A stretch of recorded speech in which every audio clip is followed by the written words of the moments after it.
ازيكم. كان لازم روح الأمومة تطلع من جوايا كده واطلع فيديوهات لأحباب الله أطفالنا. فقبل ما أقدم أي وصفات أو أنزل أي حاجة من واقع خبرتي يعني في الموضوع ده، خبرتي الضعيفة طبعا. آه، كان لازم الأول أعمل فيديو أقول فيه مثلا أساسيات حاجات معينة ملهاش دعوة بالنقاط الطبية علشان ماليش إن أنا أدخل فيها.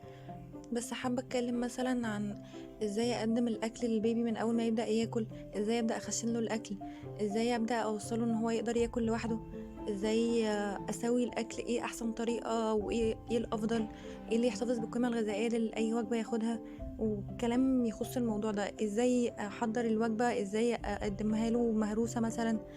الكلام ده كله هتكلمه معاكم في الفيديو ده عشان الفيديوهات اللي جايه ان شاء الله اقدم وجبات معاكم على طول. في الصورة هنا موضح القوام اللي بيدخل أول ما بندخل أكل للبيبي، سواء في 4 شهور أو 6 شهور على حسب الدكتور اللي متابعين معاه. بيبقى زي أول صورة على الشمال، بيبقى قوام بيبقى خفيف شوية بيوريه. علشان بيبقى في أول ما بيدخل الأكل بيبقى غريب القوام، غير اللبن اللي بياخده سواء رضاعة طبيعي أو صناعي، فلازم يبقى خفيف نوعا ما. واحدة واحدة بنبدأ نسمكه شوية لغاية ما نوصل للصورة اللي جنبها. واحدة واحدة بيتقل شوية لغاية ما ينزل للصورة اللي تحت. بعد كده بيبدأ لآخر صورة تحت خالص على اليمين. الأكل بيبقى عبارة عن أكل صوابع، بيبقى مسلوق مسكناه بإيدينا اتهرس، يبقى هو ده القوام المفروض نديه للطفل واحنا مطمنين مش قلقانين لا يشرق، لأن عمره ما هيشرق من حاجة بتتمضغ بسهولة أو بتتبلع بسهولة. المدارس في الطب اللي بتقول يدخل اكل من 4 شهور او من 6 شهور، من 4 شهور بيبقى مجرد تهيئة لمعدة الطفل ان هو يدخله الاكل، مش بياكل وجبة كاملة، مجرد انه بيدوق معلقة معلقتين في اليوم، وبنشوف ردود فعله من الاكل، وبيدخل مثلا يعني معلقة مثلا معلقتين 3 من الوجبة الواحدة، ونشوف رد فعله ايه. تمام، بنخش على اللي بعدها لمدة 3 ايام مثلا متتاليين، بحيث لو الطفل بيتحسس من حاجة معينة نقدر نعرف ايه هي من غير ما نكون مخلطين له او عاطلين له كل يوم حاجة، فنبقى مش عارفين هو تعبان من ايه. بعد كده لو حابين نعمل له ميكسات من نوع نوعين 3 مع بعض حتى لو اكتر بنقدر عادي، لان احنا فاهمين خلاص ايه اللي الطفل بياخده مش بيتعبه، وايه اللي بياخده ممكن يتعبه، فبنستنى عليه شوية ونرجع نقدمه تاني بشكل مختلف، وبنتابع طبعا. اشكال تقديم الاكل بتبقى حاجات بيوريه زي اللي اتعرضت في الصور اللي فاتت. بعد كده بيبدأ يتخن شوية الأكل، يعني لو كنا مثلا بنزود مية أو بنخفف بلبن مثلا لبن الأم أو لبن صناعي، بنبدأ اللي احنا نقلل الحاجة السائلة اللي بنخفف بيها الأكل ونخليها حاجة بسيطة. يبدأ الأكل يتخشن واحدة واحدة عشان يتعود على القوام ده. وفي الفترة دي طبيعي اللي احنا هنلاقي رفض من الطفل وان هو يعني بيرمي الأكل ومش عايزه، بس مع التجربة ومع المحاولة المتكررة هتلاقيه عادي بياخد عادي وبيتقبل. بعد المرحلة دي وبعد ما اتعود ان ناخد الحاجة خشنة شوية او صلبة شوية، بنبدأ ندخله اكل الصوابع او الفينجر فودز المتعارف عليها بالاسم ده يعني. وده بيبقى عبارة عن ايه، بنجيب الخضار ونقطعه على هيئة صوابع، بتبقى عرض صباع او 2 بالكتير وطول صباع كامل زي الصور بالظبط ما موضحة كده. طب عشان اديها له وانا مطمنه ان هو مش هيشرق لا قدر الله، بكون مطمنه ان هي مستويه كويس لدرجه ان انا لو ضغطت عليها هتتهرس معايا، فمش هتسبب اي مشاكل للطفل ان شاء الله. ندخل بقى على طرق تسويه الاكل بالترتيب كده، عندنا من احسن للاحسن شويه اقل، الاحسن شويه اقل اقل. الاحسن خالص ايه، التسويه على البخار زي الصور كده بالظبط. بيتم زي التسوية على البخار، حلة يكون فيها مية مغلية، بيتحط عليها راك كده أو شبكة أو يعني أي حاجة تكون مخرمة، تكون تتحط عليها ما تلمس المية، بيتقطع عليها الخضار وبتشيل القشرة الخارجية بتاعته.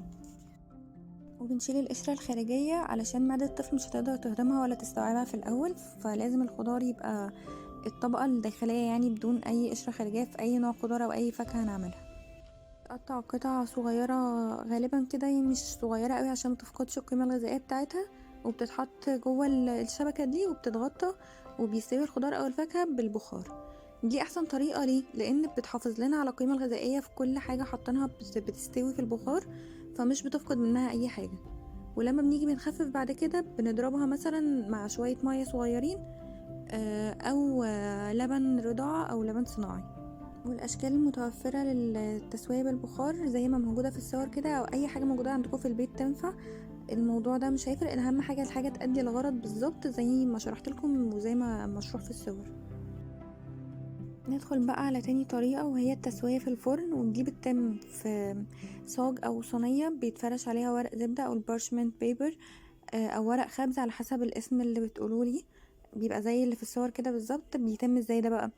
اي نوع فاكهة او خضار بيتقطع شرايح، بيتشال طبعا القشرة الخارجية برضو، وبيتحط على ورق الزبدة وبيدخل الفرن بيستوي. برضو الطريقة دي بتحافظ على القيمة الغذائية لأي خضار أو فاكهة. بنضمن ان هو استوى كويس، بيبقى مهروس كويس جدا، وبيدي طعم حلو جدا للأكل. ودي أحسن طريقة لتسوية أكل الأصابع زي الصورة اللي فاتت بالظبط. بيتقطع أي خضار أو فاكهة صوابع ويتحط فيه ويستوي. ولو حابين نحط أي نوع بهارات من البهارات المسموحة للأطفال، ودي برضو هكلمكم عنها، بيتحط بكل سهولة عادي جدا. الطريقة دي تنفع مع كل حاجة، بس بتبقى مع حاجات حلوة أكتر زي مثلا البطاطا. بتحافظ على السكريات اللي فيها، مش بتقل مثلا زي لو سلقناها أو عملناها على البخار. مع التفاح، مع الكمثرى، مع حاجات كتير لو جربتوها هتلاقوها أطعم بكتير وألذ. وده شكل تاني لورق الزبدة أو ورق الخبز، يعني هتلاقوه متوفر بأي شكل، المهم ان هو ده اللي بيتحط عليه عشان الأكل ما يلزقش وعشان نقدر نطلعه سليم. آخر طريقة بقى، وهي الطريقة المتعارف عليها من أمهاتنا وجداتنا وكل الناس، طريقة السلق. الطريقة دي حلوة جدا، هي مشكلتها مشكلة بسيطة جدا، ان القيمة الغذائية من الخضار والفاكهة بتنزل في المية بتاعة السلق. مية السلق دي أحيانا بتقل وممكن في ناس ترميها. لو هنستخدم الطريقة دي، بنستخدم مية السلق دي في تخفيف الخضار أو الفاكهة بعد كده، علشان نضمن ان احنا مضيعناش اي حاجة منها. وبنسلق في كمية بسيطة جدا من المية. وبرده طريقة السلق بتكون اللي انا بقطع الخضار او الفاكهة، بقطعه قطع صغيرة زي الصورة كده، وبتشال القشرة الخارجية خالص، وبتتحط تتسلق في المية. وبفضل اتابع كل شوية بشوكة او اي حاجة رفيعة لغاية ما احس ان هي اتهرت. بتتهرس بسرعة بالشوكة او اي حاجة احطها فيها، يبقى هي كده تمام مستوى. المرحلة اللي بعد دي على طول، بعد ما خلاص سوينا الاكل باي طريقة من التلاتة، ازاي بقى هنهرس الاكل او نوصله للقوام اللي المفروض يتقدم للطفل بيه؟ عندنا طرق كتير. اول حاجة وبرضو متعرف عليها وناس كتير بتفضلها، وبرضو هي طريقة كويسة جدا، اللي احنا نهرس بالشوكة زي الصورة كده بالظبط. لازم الاكل يكون مسلوق كويس، مهري كويس، عشان نقدر لما نيجي نعمله بالشوكة يكون يعني بيبقى خفيف نوعا ما. حسينا ان هو محتاج اكتر، بنخفف بلبن او بميه، لبن او لبن رضاعة صناعي عادي جدا. طب حسينا ان الطفل برضو مش عارف يبلع بالقوام ده في الاول، اول ما دخله الاكل هنعمل ايه؟ هيبقى عندنا الحلول التانية، وهي استخدام محضرة الطعام او الميكسر بتاع الهاند بلندر زي اللي موجود في الصورة ده بالظبط كده. وده بيوصل لنا قوام ان هو يبقى بيوريه خفيف شوية بالقوام المفروض يدخل للطفل في الاول. بس علشان برضو ما يصعبش علينا اللي احنا نقدر ندخله الاكل واحدة واحدة وهو اخشن، فبنحاول ان احنا مع الوقت كل فترة قليلة نبدأ نخشن واحدة واحدة مع الطفل من غير ما يحس، لغاية ما يوصل للقوام المفروض ياكل بيه، عشان يقدر ياكل لوحده وياكل الاكل صلب وماسك نفسه شوية. أسير لكم طبعا عن جودة الصور، بس دي صور من على النت عشان احاول اقرب لكم الواقع لكلامي، ويبقى الدنيا مفهومة مع الكلام والصور بالظبط. حاجة برضو مهمة لازم اقولها في النقطة دي، المية اللي بنخفف بيها بتكون يا اما مية من فلتر او مية معدنية، او مية المية اللي هي بتاعة الفلتر بتكون مغلية وبتتساب تبرد واستخدمها. ما يفضلش طبعا زي ما انتوا عارفين المية المعدنية تتغلي. الفيديو طول وانتوا ممكن تزهقوا، هحاول يبقى الجزء ده كويس جدا في المعلومات اللي اتشرحت. المرة الجاية بإذن الله هجيب لكم صور لحاجات توضح اكتر، هقول لكم البهارات